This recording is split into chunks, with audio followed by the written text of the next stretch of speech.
Good Morning Business, French Tech. Ce matin, de la mathématique quantique appliquée à la découverte de médicaments contre les maladies rares. Robert Marino, bonjour. Anthony Morel le disait en teasing, vous cochez toutes les cases chez Qubit Pharmaceuticals, puisque avec tous ces mots-clés, normalement, on peut lever des millions. Là, vous venez d'obtenir une subvention de la part de France 2030, 8 millions d'euros de financement. Qu'est-ce que vous allez faire avec cet argent-là et réexpliquez-nous ce que vous faites. Alors, Qubit Pharmaceuticals, on est une société qui fait de la conception de médicaments assistés par ordinateur. On a notre propre portefeuille de médicaments dans le domaine du cancer et des maladies chroniques inflammatoires. Et grâce à notre plateforme de calcul, on est en capacité d'accélérer la conception, la validation des molécules en ayant un jumeau numérique des cibles et des petites molécules qu'on fait. Donc on réduit en fait les besoins en synthèse et en test biologique d'un facteur 10 à 20. Donc ça nous permet d'être beaucoup plus créatifs et d'aller plus vite à la découverte de médicaments. Une des façons d'accélérer encore plus et d'améliorer encore plus notre performance de calcul, c'est d'utiliser l'informatique quantique pour remplacer, améliorer une partie des calculs que l'on fait sur GPU aujourd'hui, donc sur les cartes graphiques, ce qui sert à entraîner les grands modèles d'IA, avec des ordinateurs quantiques qui sont soit plus précis pour certains calculs, soit plus rapides, soit moins consommateurs d'énergie. Attendez, parce que Anthony est spécialiste, mais pas moi. C'est les ordinateurs quantiques qui remplacent les cartes graphiques. Qui vont travailler de concert avec les cartes graphiques. On va avoir des calculs qui vont être déployés en partie sur les cartes graphiques, en partie sur les ordinateurs quantiques.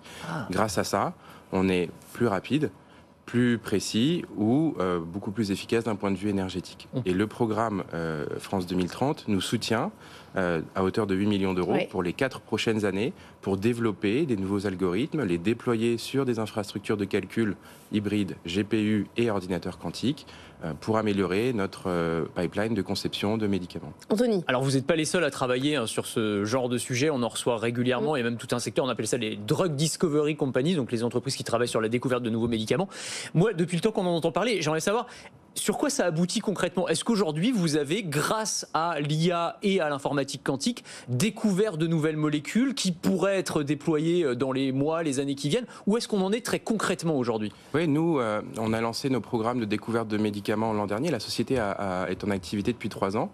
Les 2 premières années, on a développé notre plateforme de conception, on l'a robustifiée, et puis l'an dernier, on a développé les programmes. Et aujourd'hui, nos premières molécules sur les programmes les plus avancés sont testées dans les souris et comparées aux meilleures molécules sur le marché pour les traitements dans le domaine du cancer du sein, par exemple. Parce qu'il faut rappeler en fait que l'intérêt de l'intelligence artificielle, je parle sous votre contrôle, mais c'est qu'on va pouvoir en fait tester virtuellement des millions et des millions de recettes, entre guillemets, de molécules les unes avec les autres, et elle va déterminer lesquelles pourraient être potentiellement les plus efficaces, c'est ça?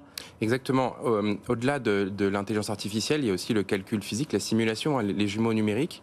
Et en fait, avec ces 2 technologies et le calcul haute performance, le quantique, qui vont accélérer ces calculs, on peut simuler, reproduire sur l'ordinateur ce qui se passe dans la cellule et générer des nouvelles molécules. Et quand on a les 2 ensemble, on a plein d'idées qui vont être validées directement par ordinateur sans forcément avoir besoin de tout tester au niveau de la paillasse. Alors il y a une histoire de puissance de calcul. Vous, c'est 40 qubits, c'est ça? C'est plus, par exemple, que ce que peut produire Amazon ou Google? Alors, en fait, on a développé un logiciel qui s'appelle Hyperion 1 en partenariat avec Sorbonne Université, qui permet de faire plusieurs choses. Donc, développer des algorithmes, les envoyer sur des ordinateurs quantiques et des GPU, donc les tester.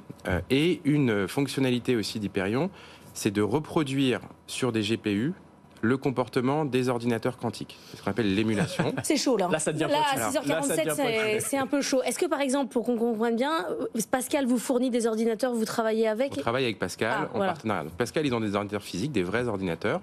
Et le fait est que les ordinateurs quantiques sont en nombre limité, parce que c'est une industrie nouvelle, donc le nombre est assez limité. Pour pouvoir faire des développements algorithmiques, il faut pouvoir tester l'algorithme sur une machine. Et quand on n'a pas accès à une machine physique, on peut avoir accès à une machine virtuelle. C'est ce qu'on appelle l'émulation. Donc, l'ordinateur va reproduire le comportement. Vous avez des jumeaux numériques d'ordinateurs quantiques. C'est exactement, voilà, c'est ça. D'accord. Et donc, on arrive à monter jusqu'à un ordinateur qui aurait 40 qubits. Après, il y a des limites physiques. On ne peut pas monter plus qu'il faut. Ça, c'est le max. C'est quoi 40 qubits? Ça représente quoi, en fait? Aujourd'hui, 40 qubits logiques, tels qu'on est capable de les représenter, ça n'existe pas encore. Donc il n'y a pas encore d'ordinateurs quantiques qui ont autant de qubits. On peut le faire avec le jumeau, mais pas en vrai. On peut le faire avec le jumeau, mais pas en vrai.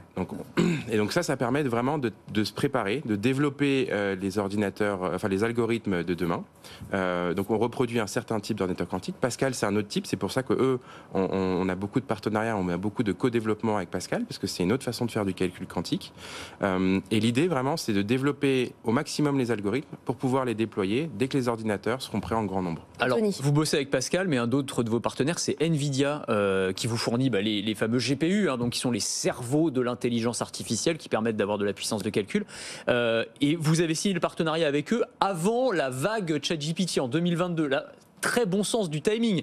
Du coup, vous continuez à travailler avec eux. J'imagine que ça facilite un peu les choses aussi pour se fournir, parce que c'est très compliqué aujourd'hui d'avoir des GPU auprès d'Nvidia. C'est extrêmement rare, les GPU, très compliqué à avoir. En fait, l'histoire a commencé même avant la création de la société, parce que nous, on est une spin-off de Sorbonne Université, et le laboratoire de notre cofondateur et directeur scientifique travaillait de longue date avec Nvidia au niveau du calcul scientifique. Donc c'est vraiment une histoire de quasiment 10 ans, et c'est ce qui nous a permis de nous inscrire dans la durée, de créer ce partenariat en 2022 et aujourd'hui d'avoir un accès privilégié quand on veut acheter plus de GPU ou faire des calculs sur certains types de ressources. Ça, c'est le grand luxe, parce qu'il faut rappeler que Nvidia aujourd'hui choisit ses clients d'une certaine manière. Il y a tellement de demandes sur les GPU qu'ils disent toi t'en auras, toi t'en auras pas. Quand on est une start-up quand on en a, c'est que déjà c'est pas mal. C'est pas mal. Ouais, voilà. Vous avez 60 salariés, il y en a 30 qui sont titulaires d'un doctorat dans l'effectif. J'imagine que les conversations sont de haut vol. C'est mieux que à la cantine, qu'avec nous ce matin qui galérons un petit peu. Là, c'est. Non, alors le sujet est complexe pour tout le monde et en effet on a une forte composante scientifique dans la société, que ce soit pour la découverte de médicaments en biologie, en chimie ou pour les mathématiques, l'informatique quantique. Ça s'appelle Qubit Pharmaceuticals. Merci d'être venu ce matin tenter de nous expliquer. Je pense qu'on a quand même compris, Anthony, qu'on a réussi à suivre ce que vous faites.